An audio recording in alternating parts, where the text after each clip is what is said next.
Welcome, everybody, to the Testify podcast, where you share your personal testimonies from Pentecost.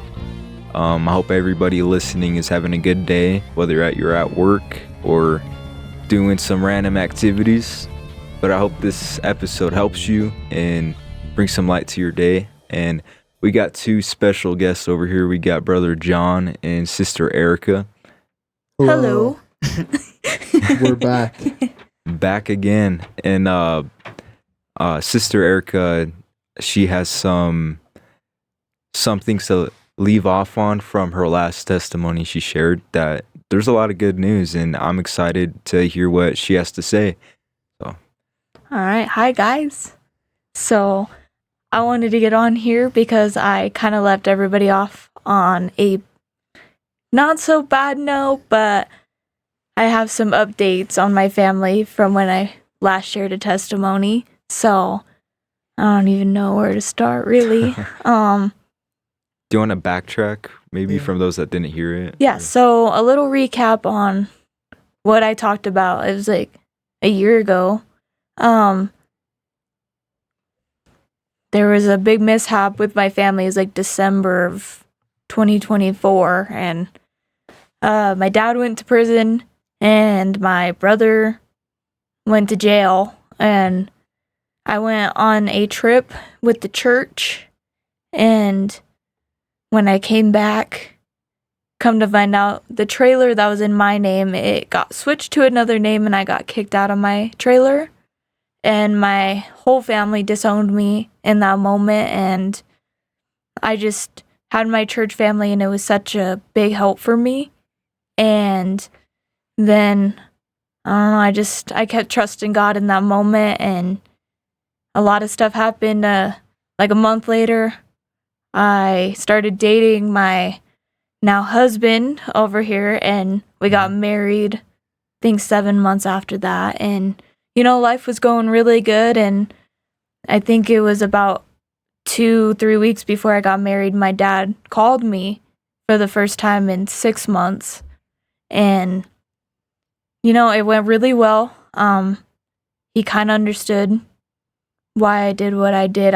For some people that also didn't watch, I did turn in my dad because he wasn't making very good decisions, and as a child it's like kind of hard, but coming to see it now as I continue this testimony continuation, it was all worth it. And so anyways, me and my dad, we were talking on the phone.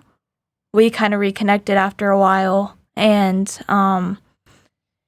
you know, things were going good from there. And then my brother, he was in jail, and I would stay in touch with him. I was like the only person he would talk to. Mm-hmm. And I would always tell him, I'm like, I want to see you in church. Like, I think you should come to church. And he was like, I know I should, I need to. But like, you know, little doubt creeps in your mind. You're like, are they though? Like, they say that when they're at the lowest, but are they? And I just kept trying with him, and he was in there for 3 months. Then he went to treatment, which I know that was God, because my brother would not do that by himself. And then he got out of treatment, and he would tell me over the phone himself that he wants to come to church. I wouldn't even have to bring it up, and he would say it. And mind you, I've prayed for my brother for 6 years nonstop. Mm-hmm. And for my family nonstop. So seeing my brother succeed and getting the help he needs, it was a big testimony. And for some people that know, like, when somebody's on drugs, they're really skinny. They don't look healthy. And when my brother got out of jail and treatment, man, I make fun of him, but he's chunky. I'm so happy. He looks good. He does look really good. Does. He looks healthy for like the first time I've seen him in forever. He's healthy, and I know it was nobody but God. Like, he couldn't do that for himself. He wouldn't do that for himself, and he got put in that position to get to where he's at today. And he got into sober living. He has a job, and he hasn't been able to hold a job for years. And this is his first job he's held for a while. Yeah, and a little testimony about her brother. We were living in like a little 1-bedroom house, and we didn't like it. So we were going to move out, and I wanted to move closer to my best friend, Jamie. And we ended up, we wanted to move to a 3-bedroom apartment right across the street from him, but we ended up getting the 2-bedroom. I was like, that's okay. We got approved for the 2-bedroom. So we ended up moving into that one. Come to find out that sober living is a part of that complex, and Caden's like a couple doors down from us, and he lives right next to us. So like we get to invite him to church all the time and see him, and like he just got a car too, so that was a blessing. But we were able to like give him rides and stuff wherever he needed to go. Oh yeah, and let me share his little testimony. I know he'll share it at some point, but with that car, his boss, took a loan out of their business, took him down to the dealership, got him a car on that loan, and is only taking $20 out of his paychecks to pay for that. That's good. Yeah, God is already blessing him because my brother, one service, my brother asked, oh wait, hold on, we'll go back. Hold on, I don't want to share that part yet. But yeah, that's pretty cool, but...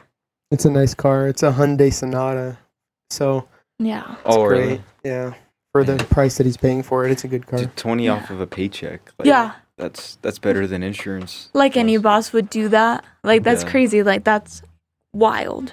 That's amazing. Yeah, he's getting blessed already, and I know because he decided to finally make up his mind being out of treatment to come to church, and he kept his word, and he's come with me 3 times now, 3 Sundays, and I got a little nervous this last time because with my brother having a car, I kind of was doubting. I was like, man, he has a lot of freedom now. I was like, what if he doesn't show up with it, like, what if he doesn't show up to church if we're not giving him a ride? And I was kind of like worried, and he did show up. So that just shows there's a big difference because he has that freedom and he chose to come to church. I mean, he is on a schedule, so he has to like schedule out his like week to be here, but still like knowing like how could they possibly know where he was at if he wasn't there? But he still showed up anyways, and that's a big step because he's so willing. And his second service, pastor was preaching on tithes, and I was like, what'd you think? And he was like, it was good, but I kind of feel bad I can't pay tithes right now. And I was like, dude, it's your second service and you're thinking about tithes already? I was like, that's wild. And I was like, you would not think that at all. And I was like, well, like, God knows your heart, and even if you just put a little bit in the like offering bucket, he'll bless you. And immediately he was like, where's the bucket? And went and put money in there. And I think that's like, and when God gave him that car, I feel like that was like, hey, like, you took a step of faith, and I'm going to give you a car. And then even before Pastor said it today, this morning, my brother already went and put money in the tithing bucket again. And I was just like, wow. And just watching this transformation of my brother, I'm just so thankful because it's been so many years I prayed for him, and I waited, and I was like, in times I did get doubtful, and I would think it wasn't going to happen, but God ordained it, and it was his timing, and I'm just so thankful for that. And we're still working on my dad. He'll come around. I believe it. So what was cool about your dad was that one service with the envelope. Oh, you want to talk about that? Oh yeah. So there's this one service, it was called the Bottleneck of Faith. Yeah. And pastor was preaching about like how we put God kind of in a box about it. We limit God. Yeah, we limit God on what he can do. And pastor had us all write things in envelopes of what we want to happen and what we need God to do for us.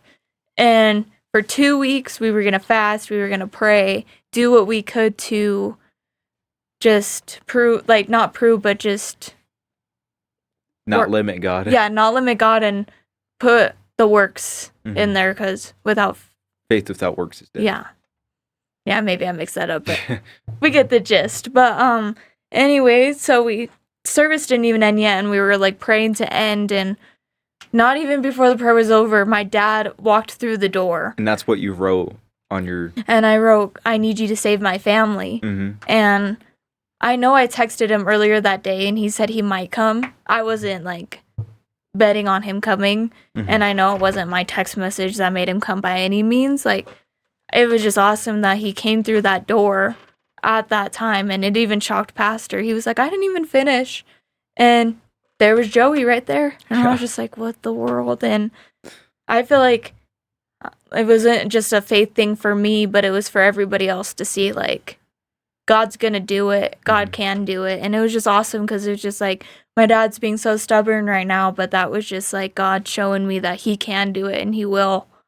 And it's just awesome to see what God's doing with my family, and I'm really thankful, and it's a big update since then. It's amazing. Yeah. So much good news. And we also have been spending time with her grandma, Grammy. Oh, nice. So, Oh, yeah, she's made us dinner and gave us stuff. Yeah, she was one of the ones that disowned me. And I forgot to share this too. She disowned me, and I didn't talk to her for a whole year. She got in contact with Pearl and told her that she wanted to come to the church or something. Nice. And it was that day she walked into service, and I had no clue. I think I remember seeing that. Yeah, and I had no clue she was going to be there. Pearl was like, somebody wants to sit next to you. And I was like, well, who could it be? I was like, and I thought in my head my grandma, but I was like, no. I was like, there's no way. And then I just saw her walk through the door during worship, and I'm like bawling walking towards her because I was like the last person I expected to be there. So God has like slowly been mending my family back together, and it's amazing. Yeah. Gives me some like hope and faith seeing that. Yeah. It's awesome. Some things take time, but if you're just patient and you just trust him, he'll make it work. It's not our time, it's his time. Oh, yeah. Right. Yeah. I think that's all I got. Oh, yeah. Yeah, we could talk a little bit about some of my testimony, but it's both of our testimonies. But I've been wanting to start a business for a while. Like, Uncle Matt was telling me I need to start a business, and then like other people would tell me like I need to start a business and I'd be successful, and I was just honestly lazy. I was like, I could just be a normal person, work a normal job, and I was like, I don't want to start a business. And I was like, what would I even do? I don't even know what I would do. And then I was like, I could do house cleaning or something like that with my wife, or like, what would we do for a business? Well, my buddy Jamie brought up doing junk removal, and he started like texting people and making like little Facebook ads, and he'd get in contact with people, and people would be like, yeah, we've got junk for you to remove, and it would just be like a truckload of furniture, get $200, another truckload, get $200. I was like, this is easy. You just take people's junk, and sometimes we would even sell it for more money, and they're paying us to take it, and then we're selling it. Yeah, and the junk would kind of be nice, too. Yeah, because one man's junk is another man's treasure half the time. Like, it's not always junk, you know? Yeah. Some people just don't want to deal with all this stuff, and they're just like, take it all. Mm-hmm. So I went and purchased an LLC, a limited liability company. And I've been making like Facebook ads and stuff and getting that going. And my business is called J&S Junk Removal. So that's been going. That's a little testimony. Me and Jamie have been doing it kind of together, and then because he's been unemployed for a while, he just got another job. So that's a big testimony for him. And I can try to get the business going more since I'm part-time. And it's been amazing. We've been getting some work. So you guys got your own like little warehouse too. Yeah, and like we've been getting a lot of the furniture from the junk removal stuff, and then randomly we'll see like ads on Facebook for free furniture, and we'll just go get it and sell it. And we're like, we had all this furniture sitting out in front of Jamie's house, and like one time it rained and it like ruined some of the furniture, and so we were like, we can't. Inside his house? We put it inside his house, and then his house was full, and we were like, we can't just stack all this furniture in his house.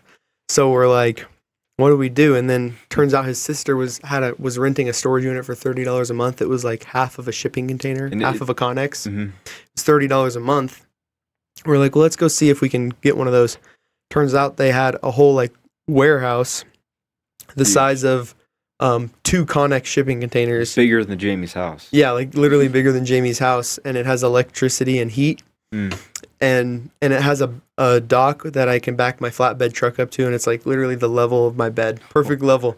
So we ended up getting that deal for $120 a month, and we're splitting it. So that's $60 a month to rent that little warehouse. That's huge. And it's like a shop. We can fabricate and do work on furniture, restore furniture, and we can sell it out of there. So it's a big testimony. Oh yeah, man. Dude, that's all working out so well for you guys.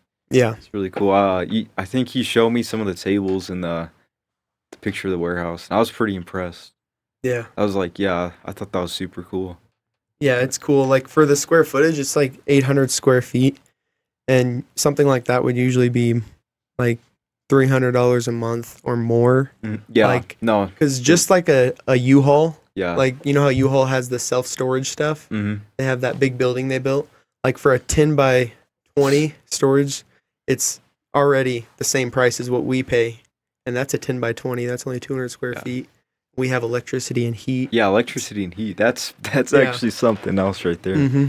That's cool. Yeah. Man, dude, yeah. Anybody listening, dude, like, Yeah. you could do it.